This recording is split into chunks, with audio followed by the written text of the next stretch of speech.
오늘 우리가 읽은 단락의 말씀은 느헤미야와 함께 이스라엘 사람들이 예루살렘 성을 쌓아 올렸죠.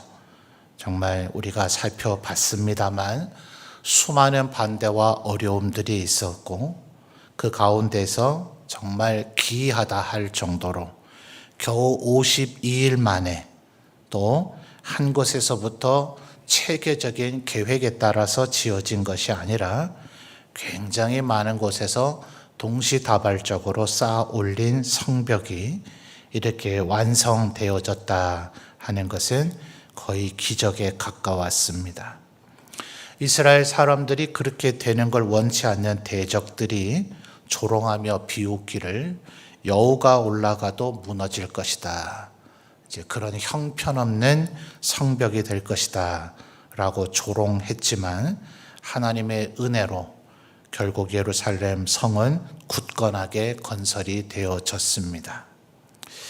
이럴 때 우리가 빠지게 될 위험이 그 이후에는 그 일의 출발과 진행 과정에는 하나님의 은혜로 또 하나님의 도우심을 구하며 하나님 앞에 기도하게 되지만 이 모든 것을 이루고 난 이후에는 그것 자체가 하나의 우상이 될 위험이 굉장히 큽니다. 자기의 자랑과 면류관이 될 위험이 크죠. 그때부터 그동안 했었던 또 하나님의 은혜와 도우심을 간구했었던 그 힘들고 어려웠던 모든 시간들, 그 순간들이 하나의 무용담이 되는 거죠. 내가 그때 뭐까지 견뎌냈는지를 아는가? 너희들 가운데 누가 그런 것을 해낼 수 있겠는가? 하면서 흔히 하는 말로 낚시꾼이 잡아온 낚시는 그 물고기의 크기는 얘기할 때마다 커진다는 얘기가 있죠. 실제로는 한 20몇 cm짜리 잡았는데 내가 월척 정도 되는 거 잡았다. 그러다가 몇 년 지나면 나만한 물고기를 잡았다. 이렇게 점점 과장되어지기 마련입니다. 이게 이제 인간의 본성이고 속성이죠. 그래서 하나님 앞에 그것은 교만이 되고 죄가 됩니다. 그러지 않기 위해서 모든 일을 하나님의 뜻을 따라 또 하나님 앞에 기도하며 주의 도우심과 은혜로 그 일을 이루었다면 그 이후에도 그 결과물이 하나님의 은혜로 되었다는 고백을 하는 것이 필요합니다. 그래서 하나님 앞에 바친다, 하나님 앞에 올려드린다 해서 그것을 흔히 봉헌이라고 그렇게 표현을 합니다. 그래서 27절에 그 표현이 나오지 않습니까? 예루살렘 성벽을 봉헌하게 되니 하반절에 즐거이 봉헌식을 행하려 하매 하는 것입니다. 근데 모든 일에 이렇게 봉헌식을 할 수는 없죠. 또 이런 것은 잘못 얘기하면 불신자들이나 우리와 동일한 신앙을 갖지 않은 이들은 도무지 이해할 수가 없는 일입니다. 과거에 아마 우리 이명박 대통령이셨나요? 서울시장을 역임하실 때 서울시를 하나님께서 기뻐하는 도시로 그렇게 꾸려가겠다, 그렇게 경영하겠다 하는 그런 마음의 뜻으로 이 서울시를 하나님께 봉헌하겠다 했다가 아주 곤욕을 치렀던 일이 있죠. 그러니까 이 세상 사람들은 이런 개념을 이해하지 못해요.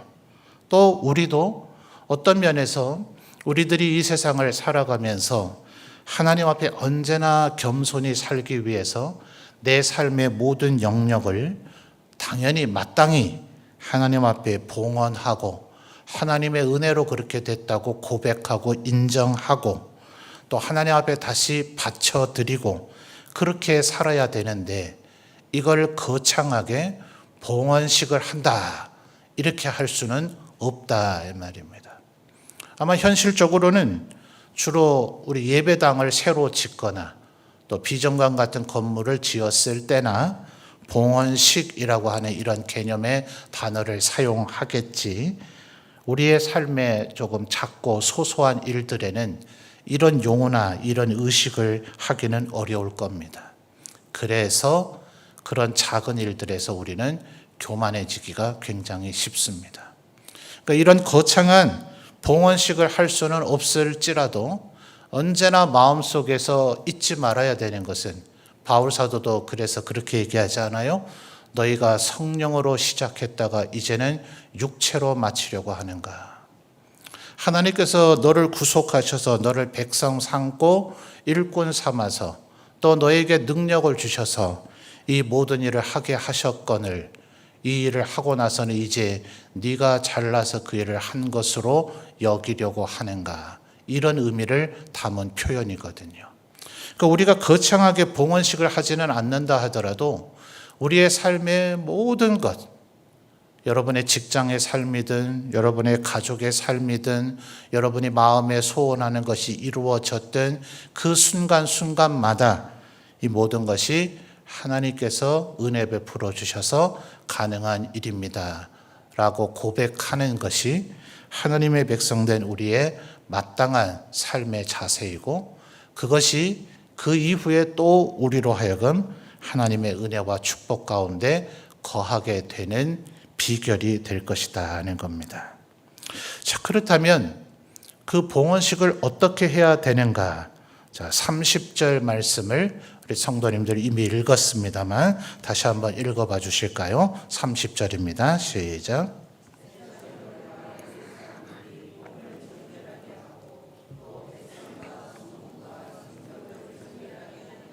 아멘.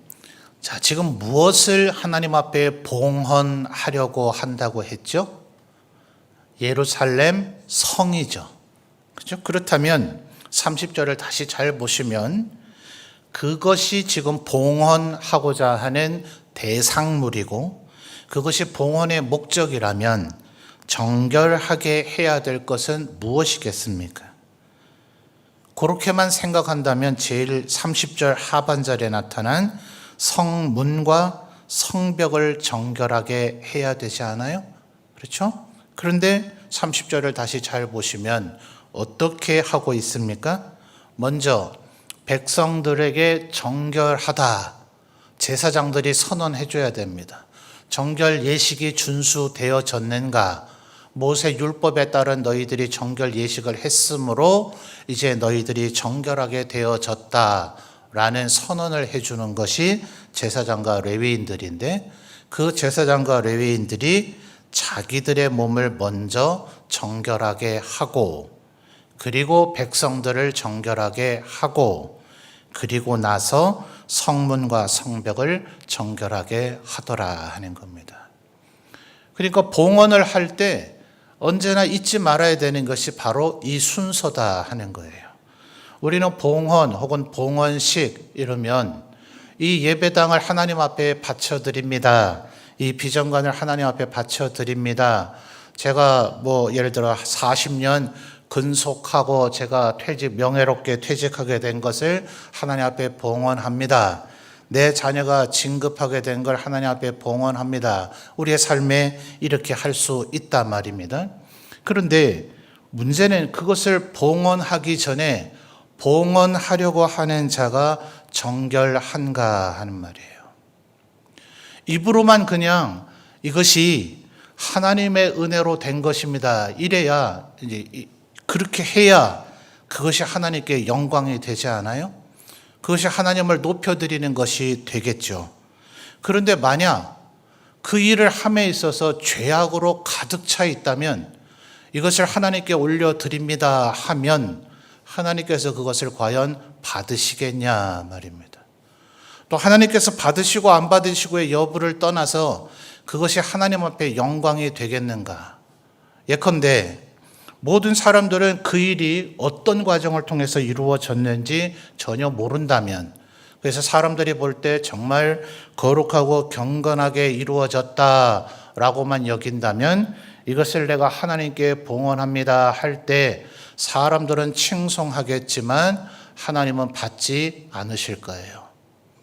그런데 더 한 발짝 더 나가서 사람들이 볼 때에도, 야, 어떻게 하나님의 백성이란 사람들이 저렇게 일을 할까? 하나님의 백성들이 왜 저렇게 살지? 저 사람의 인생이 과연 하나님의 백성이 맞는가? 이렇게 여기고 있는데, 자기가 이뤄낸 성과물을 내가 하나님 앞에 봉헌합니다 하면 하나님께서 받으시지 않을 것은 물론이겠지만 이 세상 가운데서 하나님의 영광이 얼마나 욕되어지겠는가 하는 거예요. 바로 이게 문제인 거죠. 간혹 우리 하나님의 교회의 일원들이 어떤 일을 하고 나서 그 일이 세상의 법률을 지키지도 않았어요. 세상 사람들이 볼 때 옳지 않다 하는 구석이 있었어요. 그리고 세상 사람들에게도 지탄을 받고 있어요. 그런데 그들이 성대하게 봉헌식을 하면서 모든 것은 하나님이 하셨습니다. 이렇게 하나님 앞에 봉헌하는 듯한 화려한 미사여구를 올려드리지만 그러면 세상 사람들은 뭐라고 이해하겠습니까? 아, 저들이 믿고 있는 하나님은 저 죄악을 관용하시는 분이신가? 저들이 지금 찬양하에 올려드리는 하나님은 저런 죄악을 좋아하시는 하나님이신가? 라고 생각되어지지 않느냐 하는 거예요. 그러니 여러분, 봉헌식을 어떻게 화려하게 했는가, 어떤 절차를 따라 했는가, 얼마나 많은 사람들이 동원해서 했는가, 어떤 방법으로 했는가, 그것이 우리의 마음을 빼앗기면 안 되고요. 30절의 이 원리를 절대로 잊지 말아야 합니다. 다시 한번 원리로 돌아갈 수밖에 없지 않아요? 인간들의 최초의 예배 행위 기억하십니까? 가인과 그의 재물은 받지 않으셨고 재물의 문제가 아니었단 말입니다. 분명히 가인은 자신이 농사한 그것을 재물로 삼아 재물로서 적합하지 않았다는 거예요. 모세 율법이 되면 소제라고 해서 곡물류가 재물이 되기는 합니다.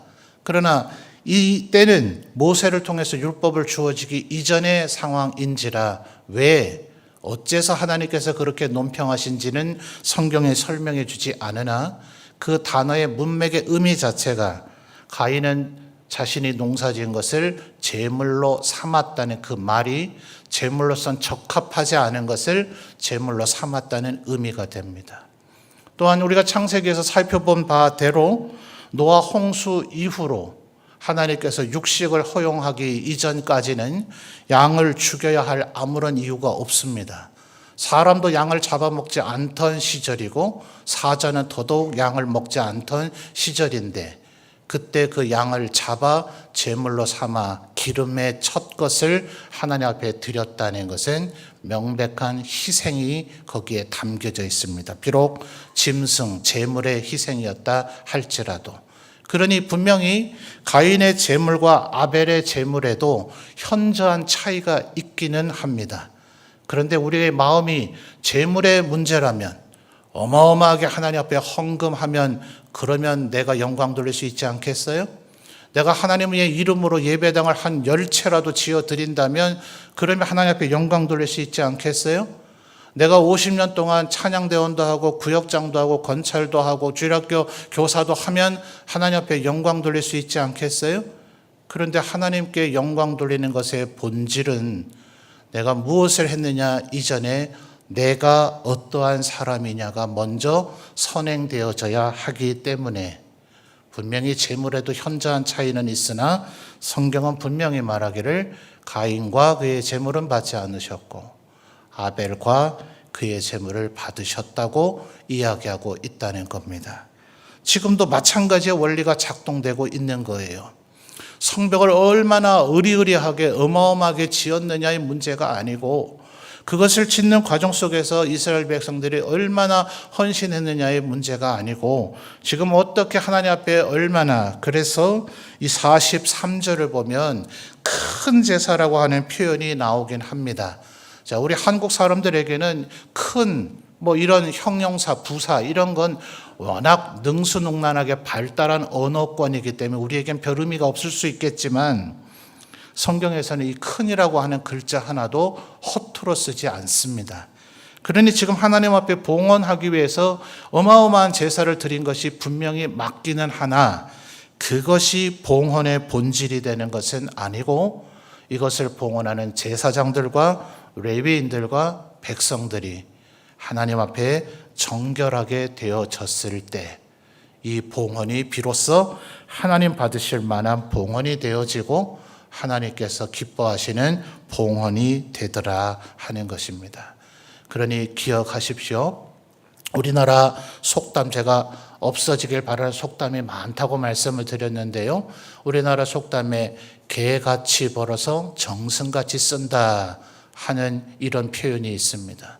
그러나 성경을 보면 그런 부정한 방법으로 벌어들인 돈은 하나님의 곳간에 들이지 마라 라고 하나님께서 분명히 얘기하셨습니다. 그러니 우리는 정승같이 벌어서 정승같이 써야 합니다. 또 정승같이 벌어낼 재주가 없다면 과부의 2렙돈을 귀히 여기시는 하나님 앞에 우리가 드릴 수 있는 최선을 드리면 되는 것입니다. 어마어마한 걸 드리지 못해도 또 우리 교회 다른 하나님 앞에 큰 은사를 받은 사람들이 하는 것처럼 저희는 어떻게 저렇게 하나님 앞에 기도할 수 있을까? 저희는 어떻게 저렇게 하나님 앞에 아름다운 찬양을 할 수 있을까? 저희는 어떻게 저렇게 하나님 앞에 충성과 헌신을 할 수 있을까? 하는 것과 비교할 필요 없이 내 형편과 처지, 나의 은사, 내 체질을 아시는 하나님 앞에 정직하게 내가 할 수 있는 최선을 다했다면 그것이 하나님께서 받으실 가장 귀한 봉헌물이 될 것이다 하는 것입니다. 그러나 언제나 기억해야 될 것은 내가 정결한가. 그래서 지도자들의 책무가 더 중하죠. 30절을 다시 원리를 잘 보실까요?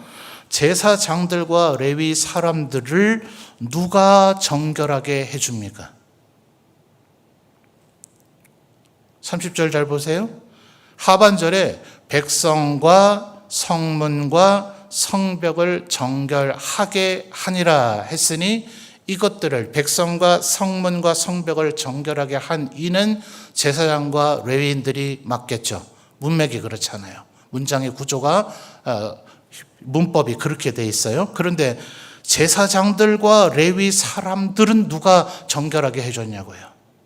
스스로 했죠. 물론 정결하게 하심의 주체는 하나님이시지만 제사장들과 레위 사람들이 생략되어 있잖아요. 스스로 몸을 정결하게 하고. 이게 지도자들의 더 어려움입니다. 중직분을 받으면 하나님 앞에 목회자가 되면 누가 일일이 쫓아다니면서 너 그러면 안 돼. 그건 하나님이 기뻐하시지 않는 일이야. 너 지금 곁길로 가고 있다는 걸 모르겠니? 네 발자국이 좀 옆으로 나가 있다는 걸 정말 모르겠어? 라고 누구도 얘기해 주지 않습니다. 물론 우리 인간 사회에서는 꼭 그렇진 않죠. 제가 목회를 할 때 실수하고 잘못한 우리 장로님들이 조언해 주십니다. 선배 목사님들이 충고해 주십니다. 또 노예 동료들이 개 목사님 요새 좀 안 좋은 소리 들리던데 이렇게 얘기해 줄 수도 있습니다. 인간 사회는 그렇긴 합니다. 그럴지라도 저는 함께 동역하는 부교육자들에게 많이 얘기합니다. 그때가 좋은 줄 알라.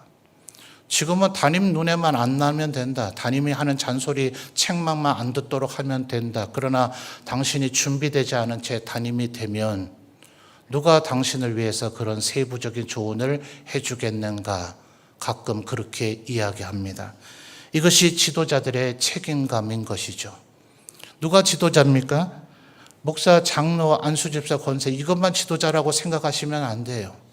여러분이 예수 믿은 지 오래되었다면, 지금 누군가를 여러분이 전도하려고 하고 있다면 여러분은 이미 지도자의 반열입니다.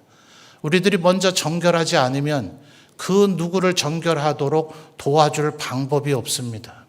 주님이 다른 사람을 써서 친히 직접 하시거나 다른 사람을 도구와 방편으로 써서 그 사람을 구원하실지는 모르지만 내가 정결하지 않으면, 내가 정결하기를 힘쓰지 않으면 내가 도구가 되어서 다른 사람에게 정결하도록 도움을 줄 방법은 없는 것입니다. 그러니 예수 믿음의 가장 본질적인 것은 다른 사람을 어떻게 하고, 혹은 교회에서 많은 사역이 있잖아요. 사역은 본질적으로 결국 일입니다. 일. 결국은 우리 일을 해야 되죠. 찬양대를 하기 위해서도 일을 해야 되고, 악기 연주를 하기 위해서도 일을 해야 되고, 구역장 건찰을 하기 위해서도 일을 해야 되는데 그 일을 하기 전에 본질은 내가 정결한가. 이것이 되지 않으면 내가 손대는 모든 것이 부정해지는 거예요. 내 마음에는 하나님 앞에 영광 돌리려고, 다른 사람들에게 도와주려고, 다른 사람에게 은혜를 나눠주려고 하겠지만, 내가 나서는 영역마다, 내가 손을 대는 영역마다 내가 만약 부정하다면 그냥 부정의 영역을 넓히고 있는 것이지 하나님께 조금 더 영광이 되지 않는다고요. 일의 양으로 하나님께 영광 돌리는 것이 아니다 하는 이 본질의 원리를 절대로 놓치지 마셔야 됩니다. 그러니 지금 이스라엘 백성들이 하나님 앞에, 이건 정말 세계사적으로 획기적인 일입니다. 어떻게 이렇게 짧은 시간에 동시다발적으로 비전문가들이 동원돼서 누가 일사불란하게 한 곳에서 전체를 컨트롤하지 않은 가운데 성벽이 쌓여질 수 있는가? 기적입니다, 기적. 이 기적을 행했으나 하나님께서 이 일을 하시게 한 것입니다 라고 이들이 하나님 앞에 봉헌했더라는 것입니다. 이 사실을 꼭 기억하셔서 언제나 하나님 앞에 내 자신이 정결하게 되기를 힘쓰며, 내게 벌어진 모든 일들이 하나님의 은혜로 말미암아 된 것임을, 바울의 그 고백이 절대로 쉽게 나올 수 있는 게 아닙니다. 나 된 것은 다 하나님의 은혜다. 예, 그 구절을 암송할 수는 있겠습니다. 되뇌일 수는 있겠습니다. 죄송하지만 진실로 그렇게 고백하며 사는 사람은 제가 거의 못 본 것 같습니다. 우리 성도님들 말고요, 목사들 가운데 말입니다. 조그만 일을 하고서도 내가 이 교회를 세웠다, 내가 다 세례 주었다, 전부 다 나의 제자다. 왜 자기의 제자예요? 이 주님의 제자고 예수의 제자에 삼아야죠. 뭘 그렇게 자기 제자라고 주장을 하려고 하는지 모르겠어요. 바울은 심었고 아볼로는 물을 주었다고 사도께서 가르쳐 주셨거늘 마치 자기 혼자 다 한 건 마냥 그렇게 하는 지도자들을 얼마나 많이 보는지 모릅니다. 잊지 마십시오. 하나님 앞에 정결케 된 자들이 봉헌할 때 하나님께서 그 봉헌물을 기쁘게 받으실 겁니다. 여러분, 43절 우리 성도님들이 다시 한번 읽어봐 주실까요? 43절입니다. 시작.